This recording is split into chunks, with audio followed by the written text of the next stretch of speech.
John Paul గారు ఉన్నారు కదా. అవును. సో జాన్ పాల్ గారు ఆయన చనిపోయాక 1 day 2 days తర్వాత వీడియో పెట్టారు. యాక్సిడెంట్ లో చనిపోయారు. ఒకవేళ తాయి చనిపోతే తాయి కూడా చనిపోవచ్చు. సో ఎందుకు ఇంతగానో మిస్యూజ్ చేస్తారు అనేసి చెప్పేసి ఆయన మాట్లాడారు. సో మాట్లాడిన దానికి మీరందరూ ఆయన మీద తెగ ఇష్టం వచ్చినట్టుగా మాట్లాడేశారు. సో అంటే పైసలు తీసుకున్నావా ఏంటి, ఏం మాట్లాడుతున్నావు అని చెప్పేసి ఆయన మీద ఇష్టం ఉన్నట్టుగా మాట్లాడారు. అది ఎంతవరకు కరెక్ట్ అంటారు? ఫస్ట్ ఆఫ్ ఆల్ వాడు మనిషి కాదు, వాడు పశువు కంటే హీనుడు. జాన్ పాల్ అనేటోడు ఈరోజు క్రైస్తవులకు వ్యతిరేకంగా తిరిగి క్రైస్తవత్వాన్ని పాడు చేయటానికి పూనుకున్నటువంటి ఒక వ్యక్తి. వాడు క్రీస్తు విరోధి, క్రైస్తవులకు విరోధిగా మారిపోయాడు. వాడి కోసం నేను మాట్లాడిన టైం వేస్ట్ చేసుకోవాలన్న అనే ఆలోచన నాకు లేదు. ఎందుకంటే ఇప్పుడు యాక్సిడెంట్ అయ్యింది నేను వెళ్ళి చూశాను అంటే అబద్ధం, అతను చూడలా. ఎందుకంటే ప్రవీణ్ పగడాల గారు మరణించిన ఆ సన్నివేశం చూసింది నేను, చాలా మంది పాస్టర్లు చూశారు. ఆయన చనిపోయిన స్థలానికి దగ్గరలోనే మా ఇల్లు, నేను చూశాను. నేను ప్రతి స్టెప్ లో ప్రతి మూమెంట్ లో నేను ఉన్నా, అక్కడ ప్రెసెంట్ అయ్యాను. నేను ఐ వాజ్ దేర్, లైవ్ లో ఉన్నాను నేను. జాన్ పాల్ అనే వ్యక్తి ఎప్పుడు వచ్చాడు రాజమండ్రికి? రాలేదు. ఫ్యూనరల్ కి బరియల్ కార్యక్రమానికి హైదరాబాద్కి వచ్చాడు. హైదరాబాద్కి వచ్చినప్పుడు కూడా అప్పటికి 3 రోజులు. బరియల్కి వచ్చినప్పుడు కూడా ఆ మైకులు పెడితే మైకుల ముందు నేను గట్టిగా ఇచ్చి మాట్లాడుతున్నప్పుడు కూడా ఆయన మాట్లాడింది ఇదే, మనిషి మీద బైక్ ఎలా పడుతుంది, మాకు ఎన్నో ప్రశ్నలు ఉన్నాయి, దీని వెనక కుట్ర ఉంది, దీని వెనక ఎవరో హంతకులు ఉన్నారు అని మాట్లాడాడు ఆ వ్యక్తి. నెక్స్ట్ డే నాకు ఫోన్ చేసి ఏంటి అప్డేట్స్ ఏంటి బ్రదర్, ఎలా ఉంది పరిస్థితి, ఏమన్నా తెలిసిందా ఏంటి అని నాతో మాట్లాడాడు. మాట్లాడిన తర్వాత ఇమీడియట్ గా వీడియో పెట్టాడు. ఏంటి అర్థం? ఎవడికి అమ్ముడుపోయాడని కదా. అప్పటి వరకు ఒక వర్షంలో మాట్లాడిన వాడు సడన్ గా మార్చేస్తాడు అనుకో ఆలోచన విధానాన్ని. అర్థం ఇప్పుడు నేనున్నా ఈ 20 రోజులుగా ప్రవీణ్ పగడాల గారి ఈ విషయంలో ఫైట్ చేస్తున్నా. ఏమని?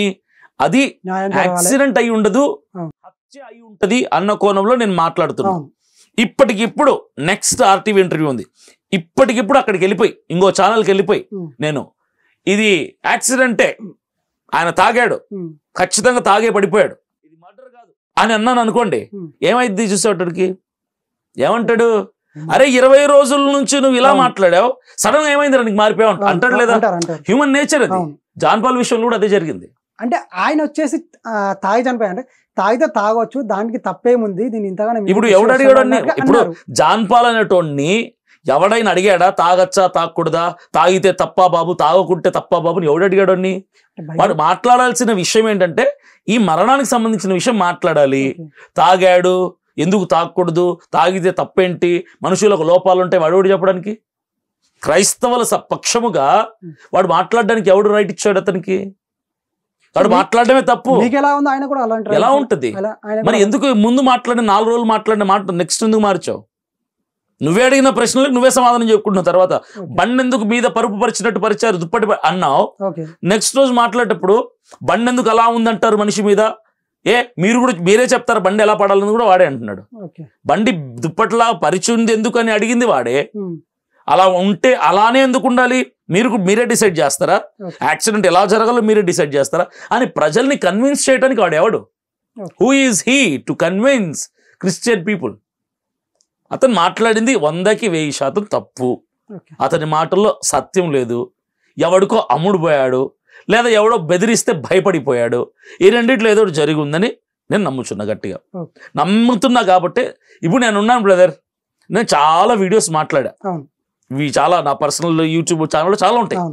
ఇప్పుడు నన్ను ఎవడన్నా బెదిరిస్తే రే వీడియోలు ప్రైవేట్లో పెట్టు అంటే మనం డిలీట్ చేయం, ప్రైవేట్లో పెడతాం. ప్రైవేట్లో పెట్టేసి అంటే నేను పెడతానా? ఒకవేళ నేను పెట్టానంటే అర్థం ఏంటి? ఒకటి డబ్బులు ఇచ్చి ఉండాలి, లేదా నేను చేసింది తప్పు అని తెలుసుకునైనా ఉండాలి, లేదా వాడు నన్ను చంపుతాడేమో అని భయపడైనా ఉండాలి. ఇప్పుడు అతను వీడియో చేశాడు కదా, తాగాడు, తాగితే తప్పేంటి, యాక్సిడెంటే అని మాట్లాడాడు. నువ్వు మాట్లాడింది నిజమే అయితే నువ్వు ఆ వీడియో తీసేయకూడదు. ఎందుకు తీసావు? ఎందుకు ప్రైవేట్లో పెట్టేసుకున్నావు? వీడియో పెట్టిన 1 గంట తర్వాత నేను పెద్ద పాస్టర్లందరూ ఫోన్లు చేస్తే ఆ వీడియో తీసేశాడు, అంటే ప్రైవేట్లో పెట్టాడు. పెట్టిన 1 గంటకు మళ్ళీ పబ్లిక్లో పెట్టాడు, మళ్ళీ 1 గంట తర్వాత మళ్ళీ ప్రైవేట్లో పెట్టాడు, 4 రోజుల తర్వాత మళ్ళీ ఇప్పుడు పబ్లిక్లో పెట్టాడు. ఏంటి ఆటలు? నీ నిజంగా నిజమైతే పెట్టు, అబద్ధం అయితే తీసేయి. డబ్బులు కమ్ముడు పోయి ఏంటి ఈ ఆటలు ఏంటి? 1 గంట పబ్లిక్, 1 గంట ప్రైవేట్, ఒక 2 రోజులు ప్రైవేట్, ఒక 2 రోజులు పబ్లిక్. ఏంటది? ఆటలు ఆడుతున్నావా? అంటే ప్రజల రియాక్షన్ చూడడానికి ట్రై చేస్తున్నాం. వీటన్నిటిని ఆలోచించి అతను మాట్లాడిన తప్పు అని గట్టిగా ఖండించాం. ఖండించడం కాదు, గట్టిగా తిట్టాం. ఇప్పుడు మీరు ఫస్ట్ వచ్చేసి అదే తను చనిపోయినప్పుడు ఆవేశంలో ఉండి మాట్లాడారు, అంటే వీళ్ళు చంపారు వాళ్ళు చంపారు పేర్లు చెప్పారు. బట్ సీసీ ఫుటేజ్ బయటకు వచ్చాక, వైన్ దగ్గరికి వెళ్ళేసి వైన్ తీసుకున్న వీడియో బయటకు వచ్చాక కూడా అదే చెప్పారు. సో అలా చెప్పడం మన ఎంతవరకు కరెక్ట్ అంటారు? సీసీ ఫుటేజ్ బయటకు వచ్చింది, మీరు చూసారు? అది ఏది చూసాం. అది పోలీస్ డిపార్ట్మెంట్ వాళ్ళు రిలీజ్ చేశారా లేదంటే వేరే ఛానల్స్ వాళ్ళు ఎవరైనా రిలీజ్ చేశారా? ఫస్ట్ అయితే ఛానల్ వచ్చింది, దాని తర్వాత కాదు అన్నట్టు అన్నారు కదా. నేను చెప్తాను. సీసీ ఫుటేజ్ వైన్ షాప్ లో రిలీజ్ అయింది. నేను దీనికి ఒక ఆన్సర్ చెప్పిన తర్వాత దాన్ని డీప్గా చెప్తాను. సీసీ ఫుటేజ్ రిలీజ్ అయిన తర్వాత ప్రెస్ మీట్ లో ఎస్పీ గారు ఏమన్నారంటే, ఆ ఫుటేజ్ మాకు సంబంధం లేదు, మేము ఇప్పటి వరకు కలెక్ట్ చేసిన ఫుటేజ్ ఏదైతే ఉందో అది ఓన్లీ టోల్ ప్లాజాస్ దగ్గర ఫుటేజ్ మాత్రమే మేము అఫీషియల్ గా రివీల్ చేసాం, ఈ వైన్ షాప్ దగ్గర ఫుటేజ్ కి మాకు సంబంధం లేదు అన్నాడు. ఇప్పుడు డిపార్ట్మెంట్ మాట నమ్మాలి. నమ్మినప్పుడు ఏం చేయాలి? ఆ ఫుటేజ్ అంతా కూడా ఫేక్, ఫాల్స్, అది ఎవడో క్రియేట్ చేశాడు వాంటెడ్లీ అనుకోవాలి. ఎందుకంటే డిపార్ట్మెంట్ వాళ్ళే చెప్పారు దానికి మాకు సంబంధం లేదు కదా. అదే 10 రోజుల తర్వాత ఐజీ గారు, అంటే ఎస్పీ గారి కంటే పెద్ద ఐజీ గారు ప్రెస్ మీట్ లో మన పోస్ట్ మార్టం రిపోర్ట్ ఇస్తూ ఆయన ఏమన్నాడంటే, మేము 20 రోజులు కష్టపడిన తర్వాత మేము ఈ ఫుటేజ్లన్నీ కలెక్ట్ చేసామని, ఆ పాత ఫుటేజ్లు ఏవైతే ఎస్పీ మావి కాదని చెప్పాడో మేము కలెక్ట్ చేయలేదన్నా అవే ఫుటేజ్ మళ్ళీ చెప్తున్నాడు ఆయన. కొత్తగా చేసేది ఏవి లేదు, అవి ఫాల్స్ అన్న వీడియోసే మరలా తెచ్చి చూపించి ఇవి మేము కలెక్ట్ చేసామంటున్నాడు, అంటే ఒరిజినల్ అంటున్నాడు, ఇవే మేము కలెక్ట్ చేసామంటున్నాడు. ఇప్పుడు ఎస్పీ మాట నమ్మితే ఐజీ గారి మాట అబద్ధం, ఐజీ గారి మాట నమ్మితే ఎస్పీ గారి మాట అబద్ధం. ఎవరిది నిజం ఎవరిది అబద్ధం? ఎందుకు మాట మార్చారు? ఇంకోటి, అసలు ప్రవీణ్ పగడాల గారు ఎవరు? సింపుల్ గా స్ట్రైట్ ఆన్సర్ ఏంటంటే ఆయన పాస్టర్. అర్థం అవ్వాలంటే, ఇంకా అర్థం అవ్వాలంటే దైవజనుడు, సువార్థికుడు, ఆయన ప్రసంగికుడు, క్రైస్తవ మత బోధకుడు, అందరికి అర్థం అవ్వాలంటే కదా. ఇలాంటి వ్యక్తి చనిపోతే ఈయన కోసం ఎక్కడ వెతకాలి? చర్చిల్లో వెతకాలి. జర్నీ చేసే బైక్ లో చేశాడు కాబట్టి రోడ్ల మీద వెతకాలి ఫుటేజ్లు, లేదా ఏదైనా హోటల్లో రెస్టారెంట్లో భోజనం చేసి ఉంటాడేమో వెతకాలి. అసలు వీళ్ళకి వైన్ షాపులో ఆయన కోసం వెతకాల్సిన అవసరం ఏంటి? చనిపోయిన వ్యక్తి సేవకుడు, తాగుబోతాడు కాదు కదా. పోనీ ఆయనకి ఏమైనా గతంలో పాస్ట్ లో ప్రవీణ్ పగడాల దొంగ పాస్టర్, తాగుతాడు, తాగే ప్రయాణం చేస్తాడన్న మార్కు ఉంది అక్కడ ఎక్కడైనా? అది లేదు, కానీ తనే చెప్పాడు కదా ఇంత ముందుగా అలవాట్లు ఉండే. ఇదేంటే ఇప్పుడు ప్రాబ్లం ఏంటంటే బ్రదర్, మిస్అండర్స్టాండింగ్ అనేది ఒకటి ఉంటుంది, అపార్థం. ఆయనే చెప్పాడు అంటున్నారు చాలా మంది, నేను అదే విన్నాను చాలా చోట్ల. ఆయనే చెప్పాడు కదా, నేను చెప్తాను. అభినయ దర్శనం నేను ఒక డ్రగిస్ట్, గాంజాయి, కొకైన్, హెరాయిన్, స్మోకింగ్ అన్ని ఉండేవి. ఇప్పుడు లేదు. That's my past life. నేను అలా ఉండేవాన్ని 2017 వరకు. 2017 తర్వాత ఐ చేంజ్డ్ మై లైఫ్. క్రిస్టియానిటీలో ఏంటంటే ప్రతి ఒక్కరికి టూ లైఫ్స్ ఉంటాయి, ఒకటి పాత జీవితం, ఒకటి కొత్త జీవితం. పాత జీవితం మేము చెప్పి వేదిక స్టేజ్ల మీద యంగ్స్టర్స్ ని ఇన్ఫ్లుయెన్స్ చేయడానికి మేము ఇలా ఉండేవాళ్ళము, యేసు ప్రభులోకి వచ్చాక వాటిని వదిలిపెట్టామని చెప్తాం. ఇప్పుడు ప్రవీణ్ పగడాల గారు కూడా చెప్పింది పాస్ట్ గురించి, ప్రెసెంట్ గురించి కాదు. నేను గతంలో ఇలా మందు తాగేవాడిని, డ్రగ్గిస్ట్ గా ఉండేవాడిని, వ్యసనపరుని అని చెప్పాడు. ఇప్పుడు మంచివాడిగా ఆయన. ఇప్పుడు దాన్ని పట్టుకొని ఆయనే చెప్పాడు కదంటే ఎంతవరకు కరెక్ట్? అది అభినయ దర్శనం 2017 ముందు తాగేవాడు, 2017 తర్వాత ఇప్పటి వరకు తాగాడు. మరి దాన్ని పట్టుకుని నేను అప్పుడు సందర్భాన్ని చెప్పి ఇప్పుడు చెప్తే నువ్వే చెప్పావో తాగేవని అంటే ఎంతవరకు కరెక్ట్? అది కరెక్ట్ కాదు కదా. ఇప్పుడు నేను అడిగిన పాయింట్ అదే, వైన్ షాపులో ఈయనని ఎందుకు ఎతికారు? ఎతకాల్సిన అవసరం ఎవరైనా చెప్పాడు? మీకు క్లూ ఇచ్చాడా?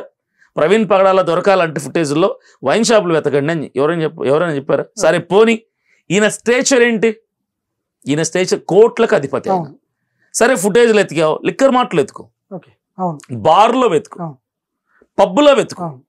ఎందుకంటే ఆ స్టేజ్ లో ఉన్నవాడు మందు తాగాలంటే ఆ ప్లేస్ లోకి వెళ్తాడు కదా. కానీ రోడ్డు మీద ఉన్న ఒక చిల్లర వైన్ షాప్కి వెళ్ళి ఆయన ఫుటేజ్ ఎలా ఎతికావు నువ్వు? ఎందుకు ఎతకాల్సి వచ్చింది అసలు? ఎందుకు? ఆయన స్థాయి అది కాదు కదా. వెతుకు, పబ్కి వెళ్ళు, బార్కి వెళ్ళు, పెద్ద పెద్ద 5 స్టార్ హోటల్స్కి వెళ్ళి అక్కడ సెర్చ్ చేయండి ఫుటేజ్. ఆయన స్టేజ్ అది కాదు. ఆ ఫుటేజ్ ఎందుకు వెతికారు? ఎందుకు వెతకాల్సి వచ్చింది? ఎవరిచ్చారా ఆ సందేహం మీకు? ఇలా చాలా అనుమానాలు ఉన్నాయి మాకు. వీటన్నిటికీ సమాధానాలు లేవు. Okay you did not have answers. ఒకటి కాదు, రెండు కాదు, 100 ప్రశ్నలు, ఓకే సమాధానం లేని ప్రశ్నలు. ఇంకోటి మీరు ఇంత ఆవేశంగా ఆక్రోషంగా మాట్లాడుతున్నారు కాబట్టి అంటే మిమ్మల్ని రెచ్చగొడుతున్నారా లేకపోతే మీరే రెచ్చిపోయి మాట్లాడుతున్నారా? నన్నెవడు రెచ్చగొడతాడు? నా వెనకాల ఎవ్వరు లేరు. అంటే మీరంటే I mean మీరే ఇప్పుడు క్రిస్టియన్లు కూడా చాలా మంది ఉన్నారు ఆ విధంగా మాట్లాడడం. ఒక్కొక్కరికి ఒక్కొక్క వే ఆఫ్ టాకింగ్ స్టైల్ ఉంటుంది. ఓకే అభినయ్ దర్శన్ ఏది మాట్లాడినా అగ్రెసివ్ గా మాట్లాడతాడు, ఓకే కానీ శృతి తప్పి మాట్లాడను. ఓకే శృతి తప్పి ఇతరుల మనోభావాలు దెబ్బతీసే విధంగా అభినయ్ దర్శన్ మాట్లాడు. ఓకే నేను ఎంత గట్టిగా మాట్లాడినా, కొంచెం వాయిస్ రైజ్ చేసినా ఓకే లాజికల్ గానే మాట్లాడతాను తప్ప ఇది నా వే ఆఫ్ స్టైల్. ఎవడో నాకు వచ్చి నువ్వు గట్టిగా మాట్లాడని చెప్తే వినే అంత అమాయకుడిని కాదు, అంత పిరికోడిని కాదు, ఎవడి మాటకు తలంచాల్సిన అవసరం నాకు లేదు. స్వతహాగా నేను ఇంతే, నా వే ఆఫ్ టాకింగ్ ఇదే ఉంటుంది, ఈ స్టైల్ నాది. అంటే మీరంటే మీరే కాదు, కొందరు ఇప్పుడు ఎగ్జాంపుల్ ఎవరైనా everyone have their own style in narrating. ప్రతి ఒక్కడికి ఒక స్టైల్ ఉంటుంది. అజయ్ బాబు ఉన్నాడు, ఆయన ఇంకా అగ్రెసివ్గా మాట్లాడతాడు. నాలాగా ఆయన మాట్లాడలేదు, ఆయనలాగా నేను మాట్లాడలేదు. ఎవడి స్టైల్ వాడిది. సో నేను ఒక ఇంటర్వ్యూ చూశాను, అంటే అది షార్ట్ వీడియోలో వచ్చింది. షార్ట్ వీడియోలో చూసాను. ఏంటంటే అతను ఏం మాట్లాడంటే ఒక సామాన్య వ్యక్తి ఉన్నట్టు, ఆయన ఏది కాదు, మొత్తం ఫుల్ ఇన్ఫర్మేషన్ తెలియదు అతని గురించి. సో ఆయన వచ్చి ఏమన్నారంటే, మీరైతే ఫస్ట్ ఈయన పాస్టర్ గారు చనిపోయినప్పుడు ఎవరైతే పేర్లు తీశారో ఆయన వాళ్ళ గురించి ఏం మాట్లాడంటే అలాగంత సీన్ లేదు, చంపేంత సీన్ లేదు అని చెప్పేసి మాట్లాడారు. సో దానికి మీరు ఏమంటారు? ఎవరు పాస్టర్? ఆయన పాస్టర్ ఎవరో తెలియదు, కామన్ మ్యాన్ ఎవరో తెలియదు నాకు కరెక్ట్ గా. సో స్క్రోల్ చేస్తా ఉంటే వీడియో వచ్చింది. సో ఆయన ఇప్పుడు మీ పేర్లు చెప్పారు కొందరు పేర్లు. సో వాళ్ళకి అంత సీన్ లేదు, ఎందుకు వాళ్ళ పేర్లు బయటకు తీస్తున్నారు, అసలు వాళ్ళకి అంత సీనే లేదు, దానికి అంత మాత్రం వాళ్ళకి అంత హైప్ ఇస్తున్నాం అన్నట్టు మాట్లాడారు. మీరు ఏమంటారు? నేనేమిటి చెప్తున్నా అండి, ఈ హమారా ప్రసాద్, లలిత్ కుమార్ లేదంటే కరుణాకర్ సుగుణాన్ని చంపారని నేను అనట్లా, అనను కూడా. నిజంగానే వాళ్ళకి అంత సీన్ లేదు. మొరిగే కుక్కలు కరవు. బైక్ లో కార్లు వెళ్ళేటప్పుడు హైవేల మీద రోడ్ల మీద అదేదో చంపేస్తామన్నట్టు సింహంలాగా పరిగెట్టుకుంటూ వస్తుంది మన వెనకాల. ఒక్కసారి వన్స్ ఆగామనుకో ఏం చేస్తుంది? వీళ్ళు కూడా అంతే, వీళ్ళు మొరిగే కుక్కలు వీళ్ళందరూ. వీళ్ళు చంపారు అని అసలు పెద్ద జోక్ అది. వీళ్ళు చంపరు, వీళ్ళకి అంత సీన్ లేదు.